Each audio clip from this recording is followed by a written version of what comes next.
donne maintenant la parole au professeur Patrick Jacob, professeur à l'Université de Versailles-Saint-Quentin, qui va nous parler du rôle des partenariats publics-privés. Monsieur le professeur. Merci, Monsieur le Président. Je remercie à mon tour les organisateurs de m'avoir convié à participer à cette manifestation, d'autant que je sais que cette invitation tient davantage à leur amitié qu'à l'expertise dont j'ai pu faire preuve jusqu'à maintenant en matière de droit international de la santé, et plus encore sur le sujet qu'ils ont bien voulu me confier, celui des partenariats publics-privés dans le domaine de la santé. C'est donc avec une confiance toute relative que je m'avançais vers le traitement de ce sujet, mais j'ai essayé de me rassurer en me disant que ce qui était attendu de moi, c'était le regard d'un internationaliste généraliste sur ce phénomène émergent, et plus tout à fait émergent d'ailleurs, ce phénomène qui est désormais bien installé dans le paysage institutionnel international, qui est celui des partenariats publics-privés. Mais ce maigre viatique a été assez rapidement ébranlé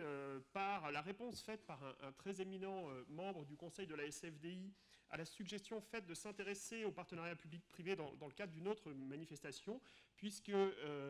cet éminent membre du Conseil avait répondu « ceci n'est pas du droit international, en tout cas pas du droit international public ».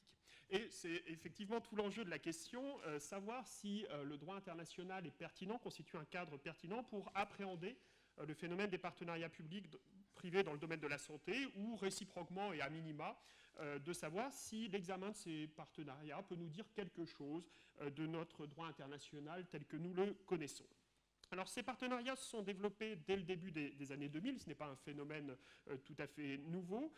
avec des fonctions et des structures variables. Les plus connus sont sans doute le Fonds mondial de lutte contre le sida, la tuberculose et le paludisme,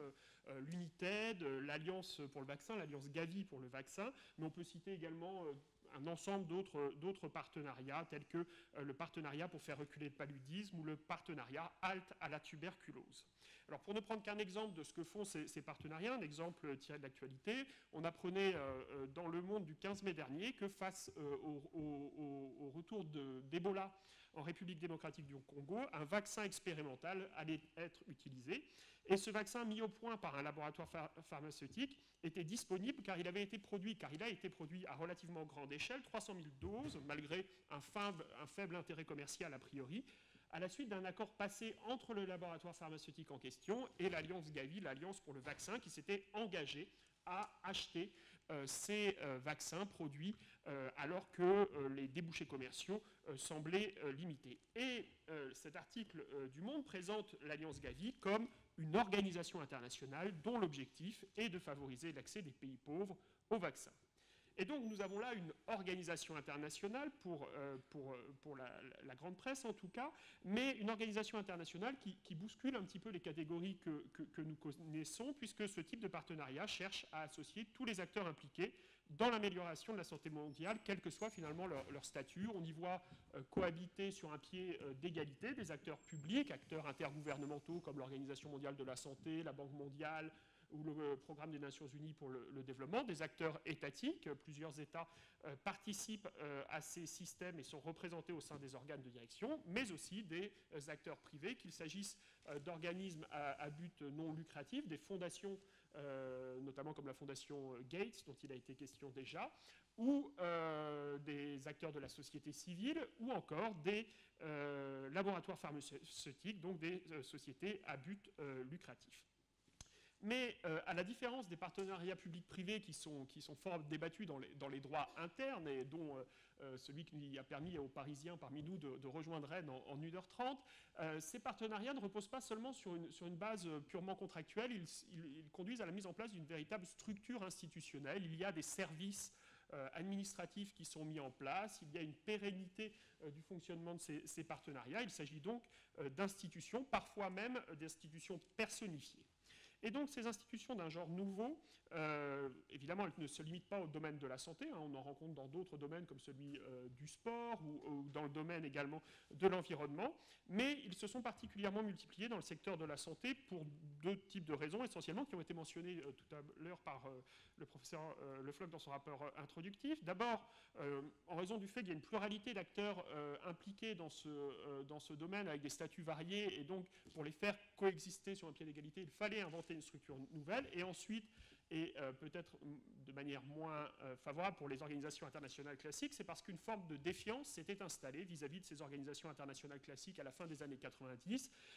Ces organisations étaient perçues comme trop rigides ou insuffisamment efficientes pour atteindre les objectifs ambitieux qui ont été assignés aux partenariats public-privé, ou que ces partenariats se sont d'ailleurs eux-mêmes assignés. Et donc, issus de la combinaison de nécessités pratiques et d'un contexte politique, ces institutions perturbent donc les catégories familières à l'internationaliste entre organisations internationales classiques qui relèvent pleinement de son champ et organisations non gouvernementales que nous rechignons bien souvent à appréhender. Et pour déterminer si finalement ils ont une place dans un colloque comme celui qui nous réunit pendant ces 2 jours, j'essaierai de mettre en lumière quelques éléments liés à la nature de ces partenariats avant de réfléchir sur le droit qui leur est applicable. Alors, s'agissant de la nature des partenariats, leur objet international ou transnational n'est guère discuté, c'est leur caractère public qui fait en revanche débat. Alors, faut-il les voir comme des institutions internationales publiques ou des organisations non gouvernementales? Alors bien sûr, il ne s'agit pas d'organisations intergouvernementales au sens classique parce qu'au moins par leur origine, elles ne sont pas créées par un acte de droit international et notamment par un traité, si on considère ce critère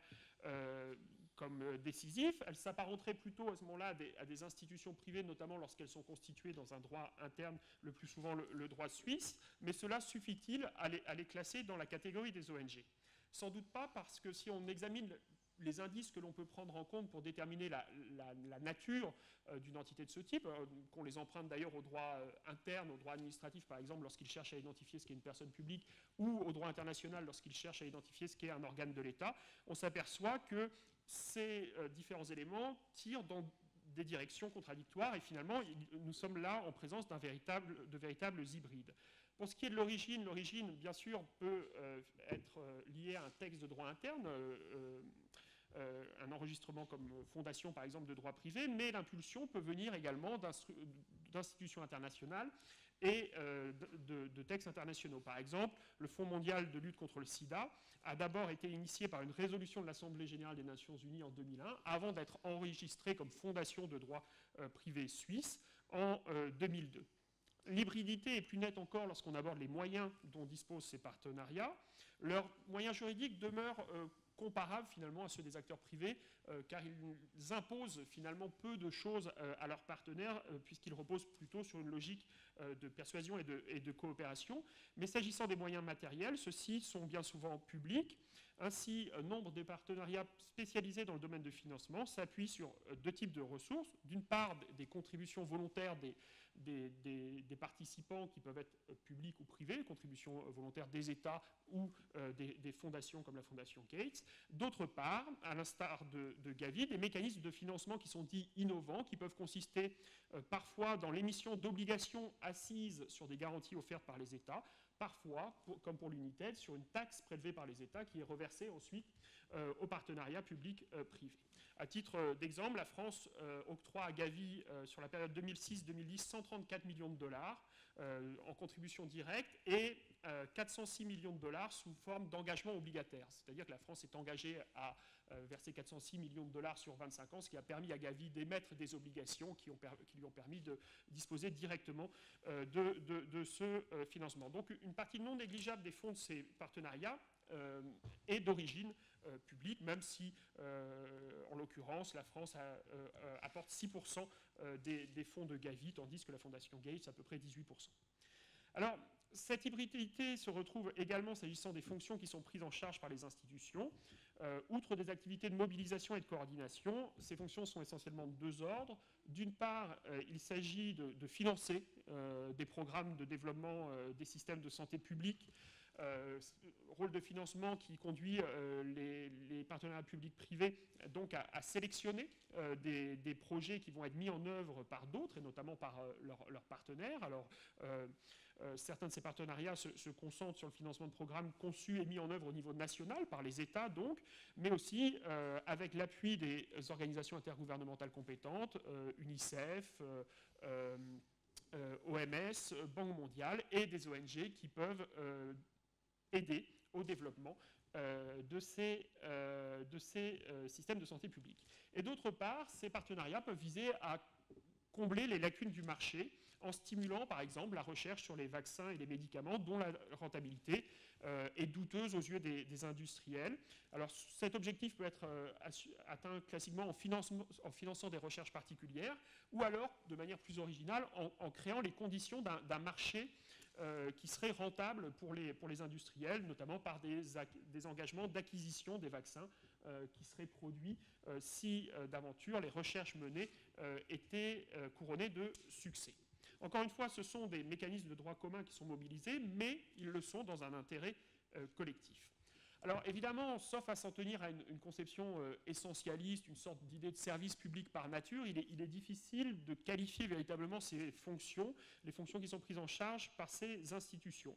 On peut néanmoins observer que ces fonctions s'inscrivent dans le cadre du mandat général qui est confié à l'Organisation mondiale de la santé notamment ou à la Banque mondiale en matière de développement et qu'elles ne sont guère différentes des fonctions que ces organisations assument, notamment pour ce qui est de la Banque mondiale. À dire vrai, le choix de confier ces fonctions à des partenariats publics-privés plutôt qu'à des organisations internationales classiques apparaît essentiellement contingent, lié à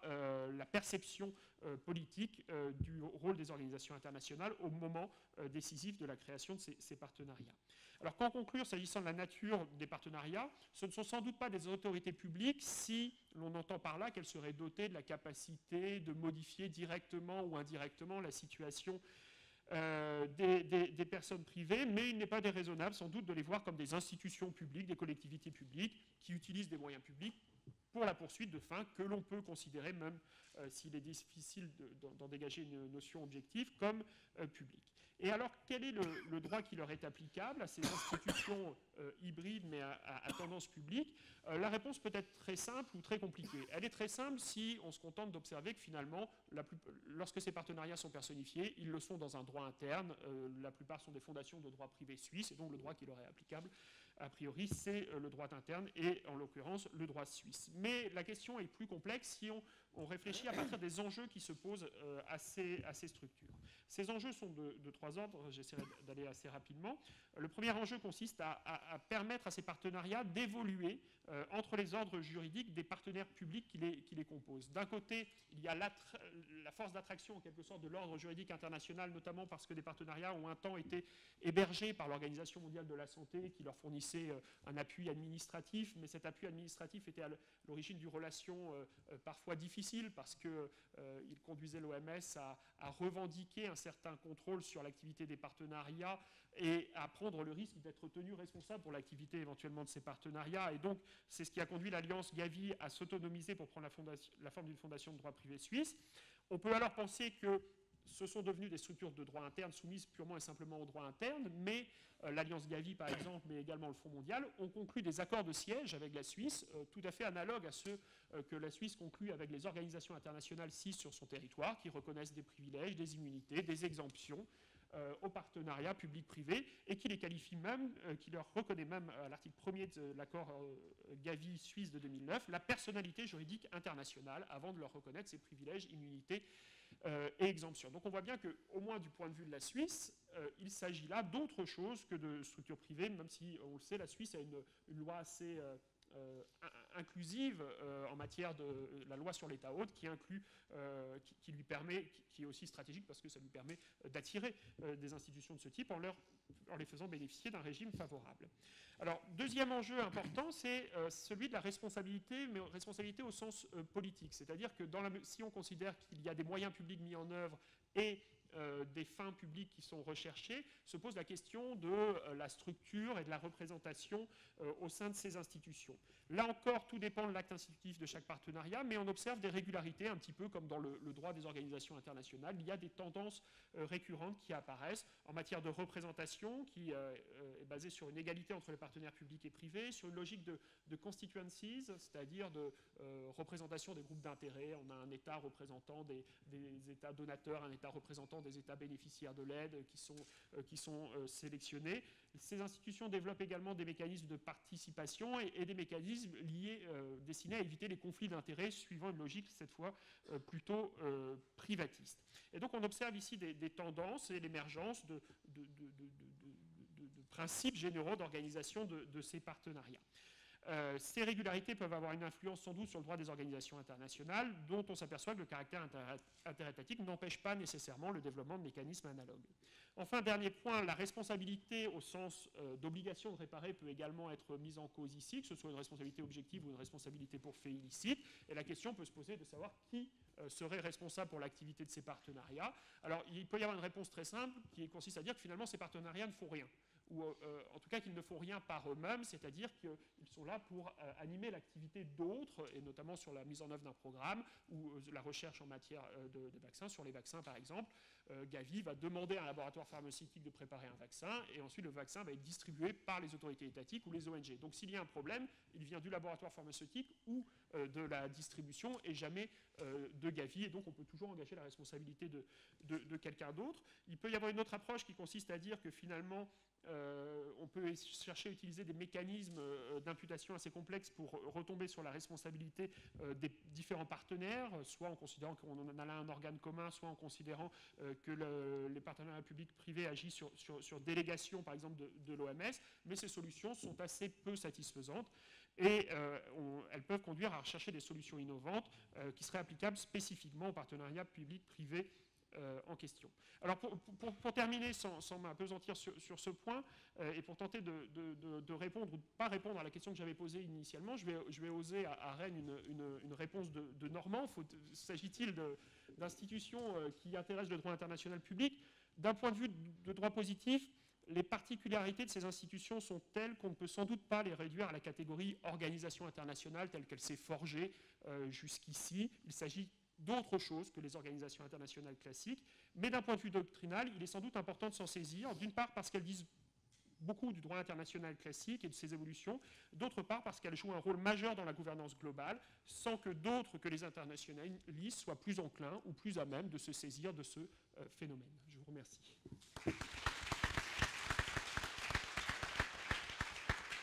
Je remercie beaucoup le professeur Jacob de nous avoir ainsi éclairé et ouvert des perspectives qui sont partiellement nouvelles ou prometteuses.